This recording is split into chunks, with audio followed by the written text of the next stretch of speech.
Xin chào các bạn, các anh chị và chào mừng mọi người đã quay trở lại với kênh YouTube của mình. Và chúng ta lại gặp nhau trong một video thuộc series Thinking Out Loud. Đây là lần đầu tiên các bạn đến với kênh của mình và với chuỗi series này thì đây là những cái video mà mình nói về các góc nhìn, các cái suy nghĩ, các cái tư duy trong cái quá trình mình trải nghiệm về thị trường đầu tư để giúp các bạn có thể có những góc nhìn mới, những cái ý tưởng mới trong cái chặng đường đầu tư của mình. Thưa các bạn, các anh chị, thì trong những ngày gần đây thật không khó để chúng ta có thể tìm kiếm những cái thông tin liên quan tới cổ phiếu PNJ. Các bạn đều biết rằng là cách đây một vài tuần thì chúng ta đã thấy những cái vấn đề liên quan tới cổ phiếu này. Thì mình cũng đã có một cái video trong cái số Market Watch mình làm vào tuần trước để nói về cái câu chuyện này, các bạn có thể coi lại ha. Và rất là nhiều các cái thông tin được công bố có thể tạo ra những cái vibe khác nhau cho thị trường. Có người sẽ cảm thấy rằng tích cực, có người sẽ lại tiếp tục hoang mang và hoài nghi, đúng không các bạn? Nhưng mà mình có một suy nghĩ như thế này là tại sao lúc này chúng ta lại phải quan tâm tới PNJ nhiều đến như vậy? Trong khi đây là cái giai đoạn mà mình nghĩ rằng thị trường chứng khoán có rất là nhiều biến động. Nếu như các bạn trải qua cái ngày thứ hai, ngày 13 tháng 7 này thì các bạn thấy rằng đây là một cái ngày mà thị trường có cái biến động rất là lớn. Một cái mức biến động có thể nói rằng rất là lớn trong khoảng 2 tháng đổ lại đây. Với cái sự điều chỉnh của mặt bằng cổ phiếu rất là mạnh. Thế mà tại sao mình thấy rất là nhiều người, rất là nhiều nhà đầu tư vẫn đang quan tâm rất là nhiều đến những cái mẫu thông tin như thế này. Và điều đó nó dẫn mình đến với một cái góc nhìn như thế này, mình sẽ chia sẻ với các bạn, các anh chị ha. Mình gọi nó là signal và noise. Signal và noise là cái gì? Signal thì dịch ra đó chính là cái tín hiệu, tức là cái cờ lệnh để chúng ta cần phải hành động. Noise là cái độ nhiễu. Thì chúng ta đang sống trong một cái môi trường mà thông tin rất là nhiều. Đặc biệt là khi mà internet và mạng xã hội xuất hiện thì các bạn thấy rằng là cái lượng thông tin mà chúng ta bắt gặp hàng ngày là vô cùng khủng khiếp. Trong đó có những thông tin nó mang những cái giá trị rất là lớn, nó là cái kim chỉ nam, nó là cái phương châm hành động của chúng ta, thì chúng ta gọi cái này là cái signal ha. Nhưng mà ngược lại sẽ có những cái mẫu tin mà nó vô thưởng vô phạt. Nó có thể khiến cho chúng ta nhìn sai về một cái lộ trình, một cái con đường, hoặc có thể là nhiều khi nó khiến chúng ta đi lạc đường luôn các bạn, các anh chị. Đó, thì những cái noise này mình có thể gọi là những cái độ nhiễu ha. Mình suy nghĩ rất là nhiều về cái điều này. Thật ra thì đây là bản chất của thị trường chứng khoán, không phải là vì thị trường Việt Nam mình là một thị trường còn mới, còn non trẻ mà chúng ta có cái này đâu. Các thị trường lớn trên thế giới cũng như vậy.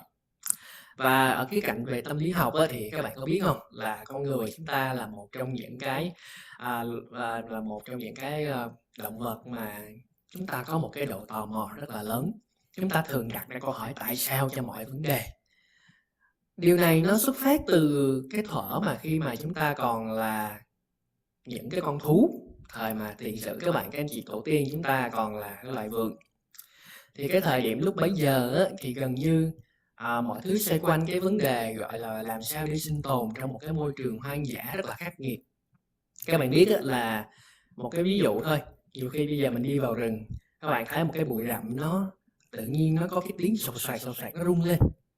Thì trong cái tâm thức chúng ta sẽ đặt câu hỏi, ồ bên trong nó có cái gì? Liệu có phải là một cái con thú dữ gì trong đó hay không? Hay là nhiều khi trong đó nó chỉ là một cái con thỏ, hay là một cái con vật gì đó mà có thể mình săn bắt được. Chính vì cái sự tâm lý, cái sự tò mò, cái sự muốn biết như vậy thì nó khiến cho chúng ta có cái khát khao về cái việc là tìm kiếm sự thật. Và đó là một cái yếu tố di truyền qua các thế hệ và đến con người hiện đại tận bây giờ vẫn như vậy. Và các bạn biết là chính cái khao khát được hiểu, được biết, được tìm tòi này, nó là một trong những cái động lực rất là lớn, nó thúc đẩy cái sự phát triển của nền văn minh, của sự hiện đại của con người, đúng không? Mình nói hơi dông dài nhưng mà cũng muốn cho các bạn biết rằng là cái sự tò mò nó là một trong những cái yếu tố nền tảng của con người mà ai cũng có. Chính vì có cái nhu cầu như vậy thì có cầu thì sẽ có cung, đúng không? Các bạn thấy rằng bây giờ tin tức nó lan truyền liên tục. Nếu như ngày xưa thì chúng ta cần phải đọc để chúng ta hiểu, để chúng ta biết, thì bây giờ chúng ta cần phải hiểu biết để chúng ta có thể đọc và đọc được đúng. Thì trong cái bối cảnh hiện tại, các bạn có thể thấy rằng thị trường chứng khoán của chúng ta gần như là trống thông tin. Thông tin không có nhiều, cho nên là gần như là bất cứ một cái mẫu tin nào xuất hiện nó đều có một cái sức ảnh hưởng lớn. Và chưa kể thì là lấy ví dụ của P&J hoặc xa hơn là một số những cái doanh nghiệp khác, ví dụ như thời gian vừa rồi các bạn thấy có rất là nhiều những cái vấn đề liên quan tới thanh tra ở các cái dự án, đúng không? Đó, thì nó dẫn đến cho cái việc mà cổ phiếu hàng loạt cổ phiếu có những cái phiên mình gọi là giảm sàn rất là mạnh. Thì mình lấy cái case P&J là một cái case study thì chúng ta cùng trao đổi với nhau thôi ha. Vậy các bạn thấy đó là chính vì cái việc mà có những cái sự ảnh hưởng lớn như vậy, đôi khi chúng ta tập trung vào nó rất là nhiều. Nhưng mà trong cái con đường đầu tư á, thì mình nghĩ rằng đôi khi nó không phải là cái dấu hiệu quan trọng nhất. Mà mình nghĩ cái mà một nhà đầu tư cần quan tâm lúc này á, là cái vấn đề thị trường chúng ta đang như thế nào. Thì thưa các bạn, thì thị trường trong giai đoạn những cái ngày gần đây, thanh khoản thì rất thấp. Một cái mức thanh khoản có thể nói là ngang với cái giai đoạn mà thời điểm mà Covid xảy ra. Nếu như các bạn giao dịch trong những năm 2020, 2021 á, khi mà thị trường cứ khoảng tầm 16, 17 ngàn tỷ là nó sẽ tự động rút vít. Mình dùng từ vui rút vít vậy ha. Và bây giờ đến 2026 rồi mà cái mức thanh khoản chỉ ngang và xem cái mức đó thôi, thì các bạn hình dung là nó ít ỏi đến cỡ nào. Cái xu hướng của thị trường thì hiện tại đang hơi nghiêng về cái sự gọi là chững lại và điều chỉnh. Và mình nghĩ đây mới chính là cái vấn đề mà chúng ta cần quan tâm. Nhà đầu tư cần làm gì? Nhà đầu tư cần xử lý như thế nào với cái danh mục cổ phiếu cũng như là với cái chọn lựa đầu tư của mình, thì đây mới là cái mà chúng ta cần phải chú ý. Và với cái câu chuyện về thanh khoản, về cái dòng tiền ít ỏi, thì mình nghĩ đó chính là cái signal mà nhà đầu tư cần quan tâm, thay vì chúng ta bị cuốn vào những cái noise xung quanh về mặt tin tức, về mặt các cái cổ phiếu vân vân. Mình không nói rằng những cái thông tin đó nó vô nghĩa, mình không nói về những cái thông tin đó vô nghĩa, nhưng mà hãy thử đặt cái vấn đề là các bạn sẽ sử dụng nó như thế nào trong cái việc các bạn đầu tư ha. Liệu rằng cái việc các bạn đi đầu tư, thậm chí các bạn khai thác thêm, các bạn phân tích sâu hơn những khía cạnh đó, nó có thật sự là đem lại một cái hiệu quả khác biệt hay không? Chúng ta hãy cùng nhìn qua một cái những cái góc nhìn khác nhau về một cái cổ phiếu P&J ha. Thì các bạn có thể thấy á, thì những ngày gần đây cái diễn biến P&J rất là nổi bật với những cái phiên mà giảm sàn liên tục. Nhưng mà cho mình hỏi các bạn, các anh chị nha, P&J đã diễn biến như thế nào trước thời điểm mà xảy ra cái câu chuyện trong thời gian vừa qua? P&J theo góc nhìn của những nhà đầu tư theo phân tích kỹ thuật thì đây là một cổ phiếu đã hình thành một cái cấu trúc giảm. Có chăng thì trước đó thì cái đà giảm nó vừa phải. Tới khi mà tin tức ra thì hàng loạt cái phiên giảm sàn thì giá nó rơi mạnh hơn. Giá rơi mạnh hơn, nhưng mà trước đấy thì các bạn thấy nó cũng đâu có gọi là phải là một cái case mà có xu hướng tích cực để các bạn có thể chú ý được, đúng không? Liên tục là cấu trúc đỉnh và đáy giảm dần. Như vậy thì nếu như các bạn là những trader theo phương pháp momentum chẳng hạn, hay các bạn theo trend, thì mình tin rằng cái việc mà P&J có cái cấu trúc như vậy thì đây không phải là một cái cổ phiếu mà các bạn có thể cho vào watchlist. Cộng theo cái việc là trong thời gian qua có rất nhiều những cái sự lựa chọn tốt hơn để các bạn có thể chọn lựa, thì mình tin rằng chúng ta có nhiều cái ý tưởng trong đầu hơn, đúng không? Đó, nên cái điều mình muốn nói là ngay cả trước khi tin ra thì P&J nó đã không phải một cái sự lựa chọn mà chúng ta cần cân nhắc rồi.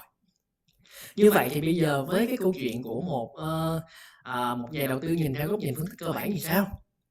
Thật ra thì chúng ta đều có thể đồng ý với nhau P&J là một cái doanh nghiệp tốt. Mình tin rằng các bạn phân tích, dù các bạn phân tích một cách gọi là chi tiết hay là các bạn phân tích một cách gọi là chung chung, thì chúng ta đều có thể thấy P&J là một doanh nghiệp tốt. Nhưng mà một doanh nghiệp tốt và một cái khoản đầu tư xứng đáng, theo mình nó là hai câu chuyện rất khác nhau. Có những doanh nghiệp thì các bạn thấy, mình lấy ví dụ như là Hòa Phát chẳng hạn, tại vì đầu tư nó sẽ có tính thời điểm nha các bạn. Ví dụ Hòa Phát đi, thì các bạn thấy Hòa Phát vốn dĩ là một doanh nghiệp đầu ngành, ban lãnh đạo rất là tốt, họ là những người hiểu nghề, hiểu việc và rất là vì cái lợi cổ đông. Nhưng mà không phải lúc nào cũng là cái thời điểm các bạn nên đầu tư cổ phiếu Hòa Phát, đúng các bạn các anh chị? Những người đã trải qua cái sóng điều chỉnh 2022 chắc chắn sẽ rất là thấm cái điều này. Và trong những cái ngày gần đây, từ đầu năm 2026 đến nay, các bạn thấy là diễn biến của HPG nó cũng chủ yếu là đi ngang thôi. Cổ phiếu thì vẫn như vậy, hoạt động kinh doanh vẫn như vậy, có những cái tiến triển nhất định. Doanh số bán hàng thì có cái hơi hướng tăng lên, nhưng mà cái xu hướng cổ phiếu thì nó cũng chững lại và chỉ là đi ngang. Nghĩa là đôi lúc chúng ta phải thừa nhận rằng có những doanh nghiệp rất tốt nhưng chưa chắc đó là những khoản đầu tư tốt. Nên cái điều mình muốn nói ở đây là khi mà các bạn đánh giá và phân tích một cái tin tức gì đó thì mình nghĩ rằng cái việc mà chúng ta phân tích nó tốt thôi, nhưng mà cái quỹ thời gian cũng như là cái sức người á, cái năng lượng của chúng ta á, nó nên được dành để chúng ta tập trung vào các signal thực sự của thị trường. Mình nghĩ rằng thị trường lúc này đang không cho chúng ta quá nhiều những cái ý tưởng, quá nhiều những cơ hội, và nhà đầu tư sẽ cần phải có cái sự chuẩn bị, phải có cái sự quan sát thật là kỹ lưỡng và thật là chặt chẽ trong cái giai đoạn sắp tới. Chính vì thế cho nên là rất là mong tất cả chúng ta sẽ cùng vững tay chèo, và tất cả chúng ta sẽ cùng tĩnh tâm để nhìn thấy được những cái câu chuyện thực sự mà thị trường đang mang lại chúng ta, để tránh cái trường hợp mà chúng ta sẽ bị sao nhãng vào những câu chuyện nó ngoài lề. Và mình nghĩ rằng á, là mình không biết được cái công thức, mình không biết chắc chắn được công thức thành công sẽ là gì, nhưng mình biết được rằng là để thành công chúng ta nên hạn chế những cái điều mà nó ngoài lề, và những cái điều mà nó không mang lại cái hiệu suất tốt. Cho nên là mình nghĩ rằng qua cái video này thì cũng muốn chia sẻ các bạn một số cái góc nhìn, khi mà những ngày gần đây mình thấy rằng là mọi người phân tích rất là nhiều về những cái case cổ phiếu như thế này. Mình không nói là mọi người phân tích đúng hay sai, nhưng mà ở góc độ bản thân mình, ở vai trò như là một trader đi, thì mình tin rằng cái việc mà chúng ta cần làm lúc này là phải chú ý vào câu chuyện của thị trường đang kể, những cái dữ liệu, những con số mà thị trường đang mang đến cho chúng ta. Thì thông qua cái video này thì cũng xin phép thông tin thêm với các bạn, các anh chị, là hiện tại thì mình vẫn đang làm việc tại công ty chứng khoán Café, và với cái nhu cầu kinh doanh của mình thì mình cũng đang mong muốn sẽ được mở rộng đội ngũ kinh doanh. Cho nên là nếu như các bạn, các anh chị em, những người có cùng đam mê, có cùng niềm yêu thích về việc đầu tư, về việc trading for living, hoặc là các bạn muốn có một cái sự nghiệp trong lĩnh vực chứng khoán, thì mình rất mong muốn sẽ trở thành cầu nối để kết nối với các bạn, các anh chị. Mọi thông tin chi tiết thì các bạn, các anh chị có thể liên hệ với Thành ha, mình sẽ để lại cái contact ở trong cái video này. Cảm ơn các bạn, các anh chị rất là nhiều. Xin chào tất cả mọi người, hẹn mọi người trong những cái nội dung khác, và chúc mọi người sẽ đầu tư thật là thành công.